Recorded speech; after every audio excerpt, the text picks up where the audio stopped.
Dans cette vidéo, nous allons parler du sujet des métaclasses. La métaclasse est l'objet qui va créer toutes les classes en Python. C'est par conséquent très important de comprendre ce mécanisme pour améliorer votre compréhension du langage. En pratique, à quoi peuvent servir les métaclasses? En fait, elles permettent de modifier les objets classes au moment de leur création. Donc vous pouvez par exemple valider des noms de méthodes dynamiquement, vous pouvez également générer automatiquement des méthodes, créer des propriétés ou des descripteurs de manière automatique. En fait, dès que vous utilisez des grosses librairies, il est probable que les métaclasses sont à la manœuvre.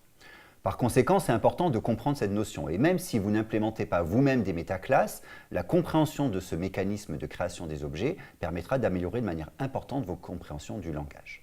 Regardons maintenant cette notion de métaclasse. Dans cette vidéo, nous allons aborder trois notions importantes. Et ces notions sont importantes parce qu'en Python, tout est un objet. Mais tous les objets n'ont pas exactement les mêmes propriétés. En fait, dans cette vidéo, nous allons détailler les propriétés de trois objets particuliers, les métaclasses, les classes et les instances. Alors commençons par nous poser une première question. Quelle est la superclasse de toutes les classes en Python? Nous avons déjà vu, lorsqu'on a parlé des classes, que Object était la superclasse dont on héritait automatiquement lorsqu'on définissait une classe. Alors regardons cela. Je définis une classe C et je regarde quelle est la superclasse de cette classe. Je vois que c'est Object. Ça n'est pas une surprise, c'est quelque chose que nous avons déjà vu. Et regardons quelle est la superclasse de Object. Je vois que la superclasse de Object, c'est rien. Donc ce qui nous confirme bien qu'il n'y a rien au-dessus de Object dans l'arbre d'héritage. Object est la superclasse de toutes les classes. Donc je vais classer Object dans la catégorie classe, mais avec une propriété un peu particulière, c'est la superclasse de toutes les classes. Confirmons cela en regardant les types built-in. Quelle est la superclasse de int? C'est Object. Quelle est la superclasse de dict? C'est Object. Et quelle est la superclasse de str? C'est également Object. Donc on voit que je définisse une classe moi-même avec l'instruction classe ou que je prenne un type built-in, ils ont tous pour superclasse la classe Object. Alors quelle différence maintenant j'ai entre une classe et une instance? Une classe a pour type l'objet type et une instance a pour type sa classe. J'ai également deux autres différences avec les classes que je vous présente rapidement. C'est que les classes peuvent avoir des sous-classes, pas les instances, et que les classes peuvent avoir des instances, pas les instances. Donc revenons sur cette notion de type. Le type d'une classe est l'objet type.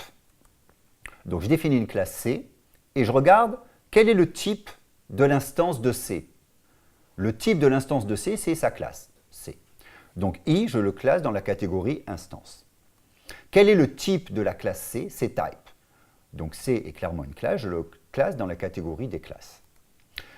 Ensuite, je vais regarder avec les types built-in. Quel est le type de 1? C'est int. Donc 1, c'est une instance. Quel est le type de int? C'est type. Donc int, je le classe dans la catégorie classe. Quel est le type de la chaîne de caractères A?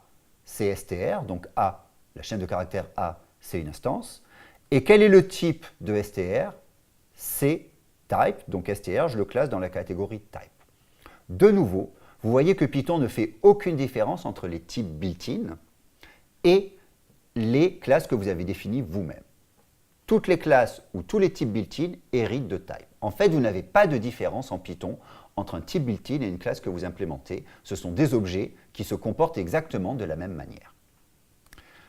Alors on peut se demander, mais pourquoi est-ce que type est le type de toutes les classes en Python?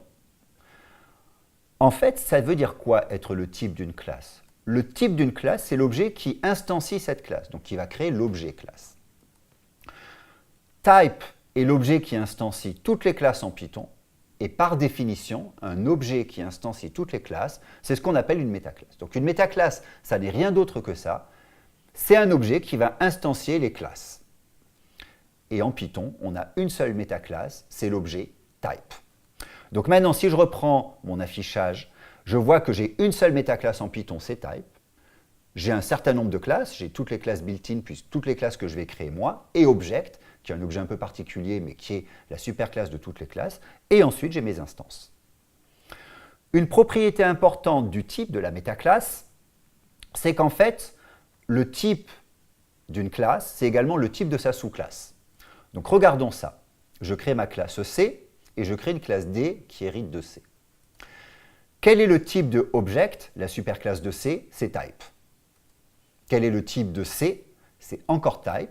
Et quel est le type de D, la sous-classe de C? C'est encore type, comme je vous l'ai expliqué. Le type d'une classe, c'est le type de sa sous-classe. Pardon, le type d'une classe, c'est le type de sa superclasse. Alors maintenant, vous avez bien compris qu'on avait deux primitives un peu particulières. On a type et on a object. Il faut comprendre que ces objets sont créés automatiquement lorsqu'on démarre l'interpréteur. C'est les premiers objets créés. Et qu'après, tout le reste hérite ou est créé par ces deux primitives. Donc regardons, mais quel est le lien entre type et object? En fait, si on regarde quel est le type de object, c'est type. Ça n'est pas une surprise. Type, c'est la superclasse de toutes les classes. Object est une classe, donc type a créé object. Quelle est la superclasse de type? Là encore, ça n'est pas une surprise. Object est la superclasse de toutes les classes. Type est une classe, une métaclasse, mais c'est une classe. Donc type hérite de object. Et pour finir, quel est le type de type? Ça, c'est quelque chose qui peut être un peu perturbant. On voit que c'est type. Donc ça veut dire que type est son propre type. En fait, c'est une convention qui a été prise en Python. Type, c'est le premier objet qui est créé par l'interpréteur, mais comme on dit que type est la superclasse de toutes les classes, et en fait, c'est même la superclasse d'elle-même. Voilà, c'est une notation conventionnelle. Donc pour résumer ce que nous avons vu, nous avons deux primitives, type et object. Ce sont les deux objets qui sont créés au démarrage de l'interpréteur. Maintenant, quel est type hérite de quoi? Type hérite de object. Donc en rouge, on a la relation d'héritage. Et en vert, on a la notion d'instanciation. Object a été instancié par type. Donc type est la superclasse, c'est une autre manière de le dire, ou le type d'object, c'est type. Et type est également sa propre métaclasse, c'est type qui instancie type. Maintenant, je crée une classe B. Ma classe B va hériter d'object et va être instanciée par type. Si je crée une classe C qui hérite de B, C hérite de B et est instanciée par type. Et ensuite, si je crée une instance de C, mon instance de C est instanciée par la classe C. La question qu'on peut se poser maintenant, c'est est-ce qu'on peut créer nos propres métaclasses en Python? Et la réponse est clairement oui. Seulement, il y a deux manières de créer des métaclasses en Python. La première manière d'écrire une métaclasse, c'est de l'écrire en C. L'avantage d'écrire votre métaclasse en C, c'est que vous avez un contrôle total sur l'allocation de la mémoire. Vous pouvez donc faire absolument ce que vous voulez. Seulement, c'est un sujet extrêmement complexe qui dépasse de loin le cadre de ce MOOC et nous n'en parlerons pas plus. Une deuxième manière d'implémenter des métaclasses, et qui est une matière plus courante, c'est d'écrire vos métaclasses directement en Python. Vous n'aurez pas accès au mécanisme d'allocation de mémoire, mais par contre, vous pourrez toujours modifier votre objet classe au moment de sa création. Comment est-ce qu'on fait pour écrire une métaclasse en Python? Il suffit de créer une classe qui hérite de l'objet type. Encore une fois, en faisant ça, vous aurez contrôle sur la préinstanciation de la classe et sur l'initialisation de l'objet classe. Donc regardons ça un peu plus en détail. Comment est-ce que la métaclasse crée l'objet? Donc on va revenir sur ce processus de création de l'objet classe dans l'interpréteur Python. À gauche, je vais vous montrer le code que l'on écrit dans du code Python classique et à droite, ce que fait l'interpréteur. Donc vous créez une classe C qui contient une liste et deux méthodes init et reset. Que va faire l'interpréteur au moment de l'importation de ce code et au moment de la création de l'objet classe? Donc l'interpréteur, lorsque vous définissez une classe, va déjà garder le nom de la classe, C, il va s'en souvenir, et ensuite il va exécuter le bloc de code de la classe. Donc il va créer la variable lst et l'objet list, les fonctions ou les méthodes init et reset, et créer les objets correspondants et les noms correspondant à ces objets. Et ensuite il va créer un espace de nommage, qui va être un dictionnaire qui va avoir comme nom chaque objet défini dans la classe et comme valeur chaque objet qui a été créé.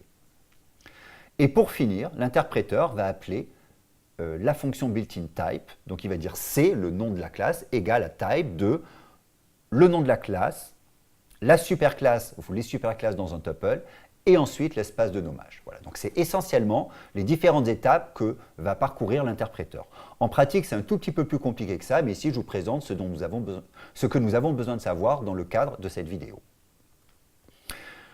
Donc que va faire l'appel de type? En fait, l'appel de type va appeler la méthode call sur la superclasse type. Et en fait, cet appel call, qu'est-ce qu'il va faire? Il va appeler une méthode new qui va créer à proprement dit l'objet classe, et une méthode init qui va instancier cet objet classe une fois qu'il a été créé. Donc new, c'est la méthode qui est responsable de la création de cet objet classe, et init, c'est la méthode qui est responsable de l'instanciation de cet objet classe. Donc on voit qu'on peut avoir un petit peu de confusion entre le rôle respectif de new et de init, et on peut même se demander, mais en pratique, qu'est-ce qu'il faut que j'implémente? Est-ce qu'il faut que j'implémente new ou est-ce qu'il faut que j'implémente init? En pratique, on implémente très souvent new parce que c'est la méthode qui donne le plus de flexibilité, même si elle est un tout petit peu plus compliquée à mettre en œuvre. Donc regardons maintenant un exemple d'implémentation de métaclasse. Je vais créer une métaclasse que j'appelle lower@metaclass qui hérite de type. Pour créer une métaclasse, il faut obligatoirement hériter de type. Et quel va être le rôle de cette métaclasse? Cette métaclasse va avoir deux rôles. Le premier rôle, ça va être de dire que toutes les classes qui sont instanciées par cette métaclasse vont automatiquement hériter d'une autre classe. Le deuxième rôle, c'est que cette métaclasse va valider la syntaxe des méthodes. Et donc, si j'ai des méthodes qui ont une mauvaise capitalisation, elle va automatiquement les mettre en minuscules. En pratique, ce n'est pas forcément quelque chose qu'on ferait, mais en pratique, on pourrait tout à fait valider la correcte syntaxe des méthodes en fonction d'une certaine convention de nommage établie par une librairie ou par un framework. Donc regardons maintenant l'écriture de cette métaclasse. Je crée une méthode new, donc c'est la méthode qui va créer ma classe, qui prend comme argument la classe, le nom de la classe, les superclasses, et le dictionnaire, l'espace de nommage. Donc on voit que lorsque je crée une classe, j'ai accès à tout. J'ai accès au nom de la classe que je peux modifier, j'ai accès aux superclasses basis que je peux modifier, et j'ai accès à l'espace de nommage de ma classe que je peux également modifier avant que l'objet classe soit créé. Et maintenant, je crée un dictionnaire lowercase attribute. Je vais parcourir mon espace de nommage avec items, et qu'est-ce que je vais faire? Je vais regarder si mon nom de méthode ne commence pas par un double underscore. Je vous rappelle que les méthodes qui commencent par un double underscore sont en général réservées par le langage. Je vais mettre dans lowercase attribute le nom de ma méthode en minuscule. Voilà, donc c'est essentiellement ce que je fais. Je parcours tous les noms de méthodes qui ne sont pas des méthodes spéciales et si mon nom de méthode a des capitalisations un peu hasardeuses, je vais tout mettre en minuscule et je vais mettre ça dans un dictionnaire. Sinon, d'ailleurs si c'est une méthode spéciale, je récupère mon nom tel quel. Et ensuite, comme superclasse, je vais mettre par défaut une superclasse qui s'appelle base of all. Donc c'est mon framework qui va dire, lorsque j'utilise ma métaclasse, j'utilise une superclasse qui est base of all. Et ensuite, je retourne type de new. Donc comme vous créez une métaclasse, pour que le processus de création de l'objet soit effectif, il faut obligatoirement appeler new sur la métaclasse type, sinon l'objet n'est pas créé. Mais on voit qu'à new, je lui passe un nouveau basis, qui est base of all, et je lui passe un nouveau dictionnaire, un nouvel espace de nommage, qui est lowercase attribute. Donc j'ai été capable de modifier l'arbre d'héritage, mais également l'espace de nommage de ma classe avant la création de cet objet. Ensuite, je définis ma classe base of all, qui définit une méthode command func, qui sera utilisable par toutes les classes qui utilisent la métaclasse lowercase attribute. Et ensuite, je définis ma classe C. Et pour dire que ma classe C a pour métaclasse cette fameuse métaclasse, il faut que j'utilise le keyword particulier métaclasse égale le nom de ma métaclasse. Donc c'est la syntaxe que j'utilise pour utiliser une métaclasse différente de type dans une classe que j'écris moi-même. Et ensuite, ma classe va définir une fonction avec une capitalisation très hasardeuse, donc avec des majuscules placées de manière un peu bizarre. Et ma fonction retourne simplement une chaîne de caractères. Donc regardons maintenant ce qui se passe lorsque j'exécute ce code-là. Je vais créer une instance de C et je vois que maintenant sur mon instance, je peux appeler une méthode qui a un nom avec une capitalisation correcte et que mon instance de C a également accès à command func qui est une méthode qui a été définie dans la superclasse de toutes les classes qui utilisent cette métaclasse. Donc pour résumer, refaisons un petit diagramme. J'ai mes deux primitives de base type et object. Type hérite de object et object est instancié par type. Et type est instancié par lui-même. Je crée une métaclasse M. Ma métaclasse va hériter de type, mais va également être instanciée par type. Et ensuite, je définis une classe C qui hérite de object et qui est instanciée par ma métaclasse. Et pour finir, mon instance de C est instanciée par ma classe C. Dans cette vidéo, nous avons vu la notion de métaclasse. C'est clairement un sujet avancé, mais qui est très intéressant pour comprendre les mécanismes de création d'objets en Python. De plus, nous avons vu qu'en créant vos propres métaclasses, vous pouvez ajouter toute une couche de logique au processus de création des autres classes. Donc vous pouvez créer des librairies qui peuvent effectuer tout un tas d'opérations, comme par exemple la validation d'arguments ou alors la création de propriétés ou de descripteurs automatiques. À bientôt!